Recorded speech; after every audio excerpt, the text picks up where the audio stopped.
হ্যাঁ মিস্টার বানসাল, আমি ইন্দিরা চৌধুরী বলছি। মিসেস চৌধুরী বলুন। মিস্টার বানসাল, আজকে আপনার কাগজের ফ্রন্ট পেজে একটা নিউজ বেরিয়েছে, আমি সেই নিয়ে একটু আপনাকে জিজ্ঞেস করতাম। আপনি বোধহয় একটু অফেন্ডেড হয়েছেন, বাট মিডিয়ার কাছে এরকম নিউজ তো... না না না, আপনাদের নিউজ ছাপানো নিয়ে আমার কোনো কথা নেই, কোনো বক্তব্য নেই। আমার একটা ফেভার চাই আপনার কাছ থেকে। ফেভার? বলুন। আপনার এই খবরটার সোর্স কি? কোথা থেকে জানতে পেরেছেন আপনার এই খবর? মিসেস চৌধুরী দেখুন, এইসব সোর্স তো কেউ... আমি জানি মিস্টার বানসাল, আর সেই জন্য আমি ডাইরেক্ট আপনাকেই ফোন করেছি। প্লিজ। ওকে, একটু হোল্ড করুন। ওকে। Yes Mrs Chowdhury. হ্যাঁ বলুন। খবরগুলো আপনাদেরই ফ্যামিলি মেম্বার আমাদেরকে দিয়েছে।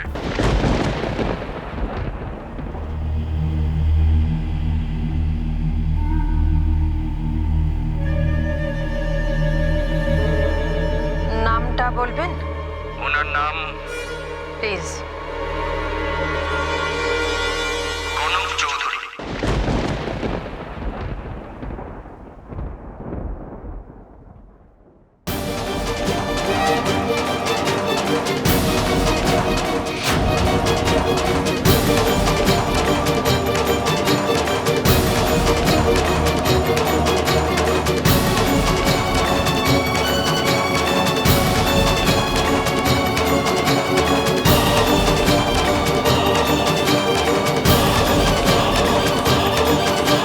এবার দেখ কনক কেমন লাগে।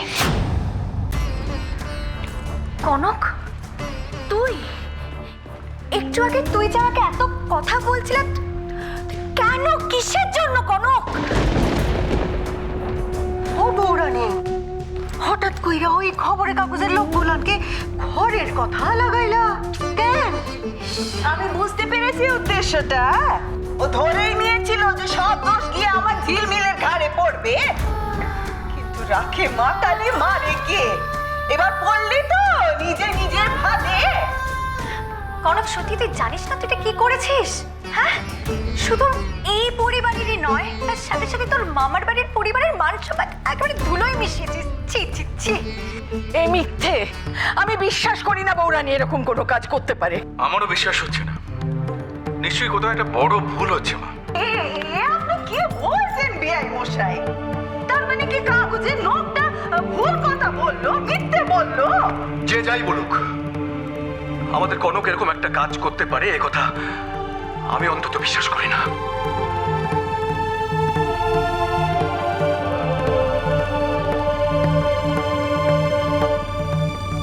আমি 100% শিওর যে মিস্টার বানসাল ভুল শুনেছে, অথবা ওনাকে যে ইনফরমেশনটা দিয়েছে সে মিথ্যে কথা বলেছে।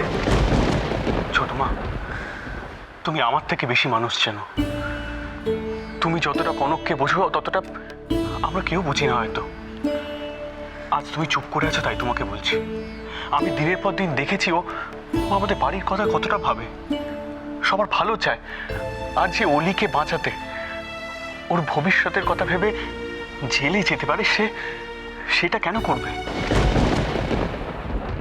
ঠিক এই প্রশ্নটার উত্তরই আমি এতক্ষণ ধরে খুঁজছি সাত্তকী। আজকে কনকের কথা উঠছে, সেজন্য আপনার প্রশ্নের উত্তর খুঁজছেন।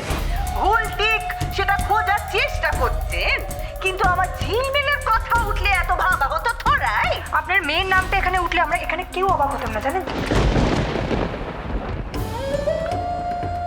কিন্তু বৌরানী, অসম্ভব, ওইটা করতেই পারে না। না না, পারে না। ও তো ধোয়া তুলসী পাতা। আর এরা যে যত খারাপ কাজ সেগুলো করার জন্য আমি তো আছি। এই বাড়িতে কেউ আমাদেরকে আঙুল তুলে রাখে দ্বিতীয়বার কেন ভাবে না বলো তো অভ্র? কারণ তুমি আমাকে অবিশ্বাস করো। সেটা করার অনেক কারণ আছে ঝিলমিল, সেটা তুমি অন্তত ভালো করে... কারণ জাস্ট একটাই অভ্র, সেটা হচ্ছে অবিশ্বাস। সেটা ছাড়া কিচ্ছু নয়। তোমরা অনেক প্রমাণ করে উঠে লাগাচ্ছিলে না? কোথায়? আমার নাম তো একবারও এলো না।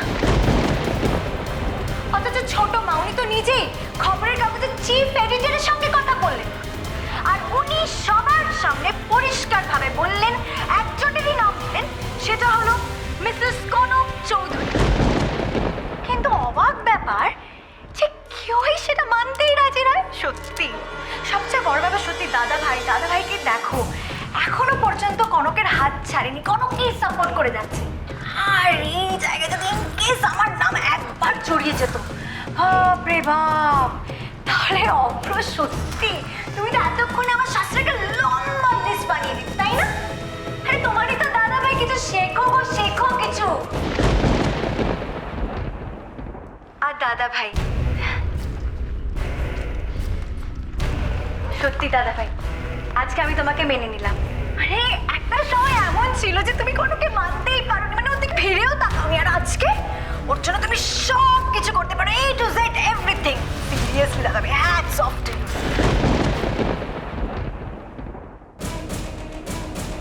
আগে আমি জানতাম ছোট বিয়ান আপনারই এক চোকামো ছিল, কিন্তু এখন তো দেখতে পারি শুধু সবাই শুধু কনকের দিকে। আহা, বাড়ি এখন ভাগ হয়েছে না, তাই দলও আলাদা আলাদা। সেটাই বা কি করে বলি দিদি, এখন তো দেখছি বিয়ের বসাই অগ্র বাবা জীবন সকলে সকলে শুধু শুধু কনকের কথাই ভাবছে, কনকের পক্ষ নিচ্ছে। আপনি তো ছোট থেকে বৌরানীকে কোলে পিঠে করে মানুষ করেছেন, আপনার মনে হয় বৌরানী এরকম একটা কাজ করতে পারে? হ্যাঁ হ্যাঁ হ্যাঁ পারে, 100 পারে।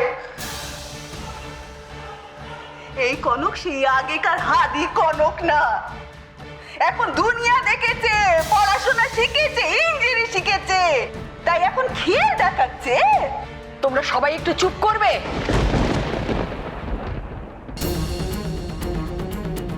বৌরানীর নামটা এইভাবে এখানে উঠে আসাটা একেবারেই অপ্রত্যাশিত, একেবারে আশাতীত, কিন্তু যখন উঠেছে নামটা তখন একবার যাচাই তো আমাদের করে নিতেই হবে। এটাই তো আমি বলছি মাসিমা, আমার ঝিলমিলের নাম উঠলে কি আপনারা এত ভাবতেন, এত করতেন? করতাম করতাম, কারণ আমাদের এই পরিবারের কেউ এরকম কাজ করতে পারে আমি তো সেটাই বিশ্বাস করি না। ইন্দু, হ্যাঁ মা,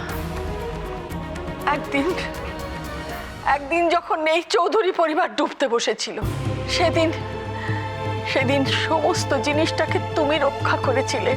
আজ আবার আমি চোখের সামনে সেরকম একটা ভাঙন দেখতে পাচ্ছি। ইন্দু, ক্ষয় হচ্ছে এই পরিবার, তাই আমার অনুরোধ, তুমি আবার হাল ধরো, বাঁচাও এই পরিবারকে। ইন্দু, যা কিছু ঘটেছে তাই পরিবারের জন্য অত্যন্ত লজ্জা লাগা মা।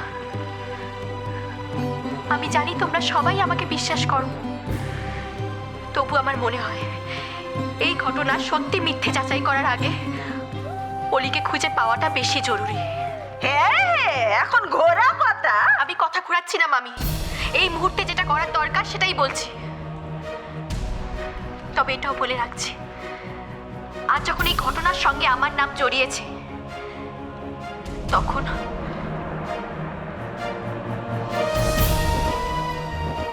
মা, রাঙামা, তোমাদের সবার কাছে আমার একটাই অনুরোধ,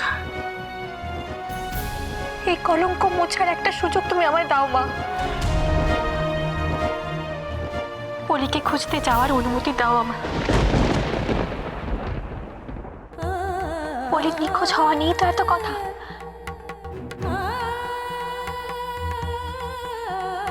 আমি সবার সামনে প্রতিজ্ঞা করছি, অলিকে নিয়ে তবেই ফিরবো। কনক, কি বলছো তুমি? পুলিশ এখনো খুঁজে বের করতে পারেনি, তুমি আমাকে বাধা দিও না, একটা সুযোগ দাও নিজেকে ঠিক প্রমাণ করার।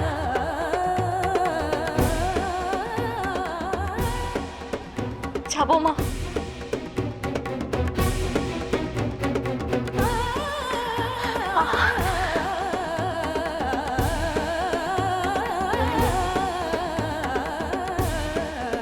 একটা সুযোগ। বেশ, যাও, তবে পার্থ আর বিশুকে সঙ্গে নিয়ে যাও। ছোট মা, তুমি ওকে পালাও করলেও ওই ইমোশনালি একটা কথা বলেছে কেন?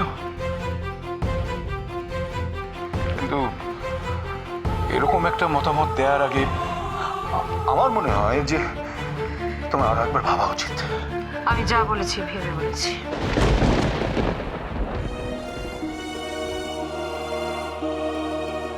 আমি জানি কনক তুমি নির্দোষ, কিন্তু তোমার জায়গায় থাকলে আমি ওইটাই করতাম। তাই তুমি নিজে কলঙ্ক মুক্ত হয়ে নিজে দোষীকে শাস্তি দেবে, সেই দিনটার অপেক্ষায় থাকবো। যাও কনক, আরো একবার চৌধুরী বাড়ির যোগ্য বউরানী হয়ে ওঠো তুমি।